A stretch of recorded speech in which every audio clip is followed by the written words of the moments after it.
welcome to episode 2 of our special Anterockstar Politcus series, and we're meeting this morning with Dr. Sean Godfry, who is our Liberal candidate here in the riding of Oshawa. I got the riding wrong. You got it right. I saw. See, we leave my bloopers in, we take everybody else's out, just to be fair. It's honesty, that's the gritty edge. So now that we know that Dr. Godfry thinks I'm honest, we're going to ask him his honest opinion of our current government's decisions regarding where they're heading with various arts and the funding, and what your position as an individual, of course, but also as a representative of your party. Okay. Well, I mean, I think it's pretty straightforward.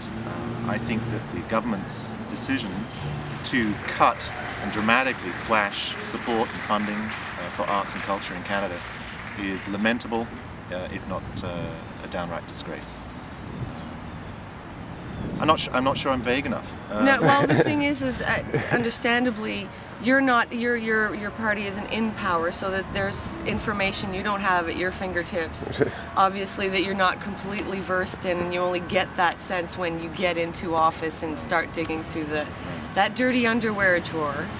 Yeah, well, you know what? That's a nice excuse given by people. Forgive me for saying so, not you, but that's a nice excuse given by Mr. Carey and others in a very condescending fashion. That, you know, the little people, sorry guys, you just don't understand the way it plays. Actually, you know what? Let's talk about the people who do understand, the artists and those agencies who've spoken out very, very vocally about this.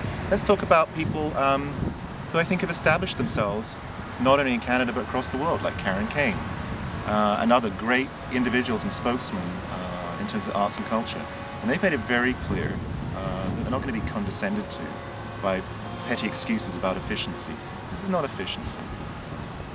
You want to get to the heart of the matter. What this is about it's a government. It's a crying shame. This is, well, what it is about a government who pretends that efficiency is an excuse for condemning and putting arts and culture into the footlocker. It's not a good enough reason. We've got a government who, let's not beat about the bush, are quite willing to actually engage in censorship by deciding what films you're going to see, what music you're going to hear, and how you're ever going to get to see it in terms of visual arts and performance issues. Wow. Okay. But if you'd like me to come off the fence, you know. Well, we're not sitting on a fence, though. We're sitting in the stone in the We're park. sitting on a stone in the park. And I'm just going to dedicate this Politcus moment to Glenn Bensley, whose memorial is going on right now.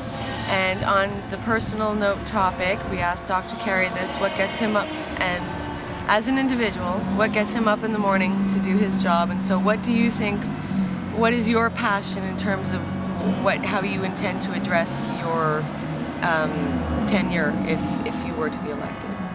I'd hope just by bringing the same things that drive me now as a parent, as an adult, as a community member.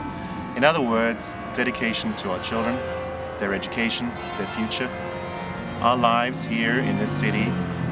I'd like to have a government that's more focused on healthcare, welfare, social supports and systems, and that every Canadian, from coast to coast, is entitled to the best possible education, the best possible healthcare, and God damn it, the best possible arts and culture opportunities too. That's what gets me up, that's why I'm motivated, that's why I'm doing this.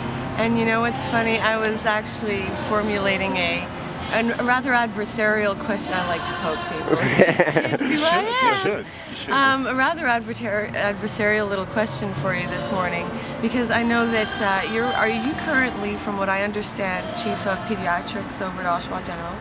Right, I'm a community doctor here, and in the last And I year was became going to ask, given the shortage currently of Sure. people with your skills, Yeah. and particularly, I was in the ER a couple of weeks ago with my daughter. Right. So I have an acute understanding of what's going on over there, and I was going to ask you whether you feel your purpose would be better served pursuing what you currently are, but the thing is I now have a better understanding of why you would change your path currently. That's very kind of you. Thank you very much. That's very kind of you to say. I appreciate it. It's been an absolute pleasure meeting you. Thank you very much. All right. Thank you guys, too. Excellent.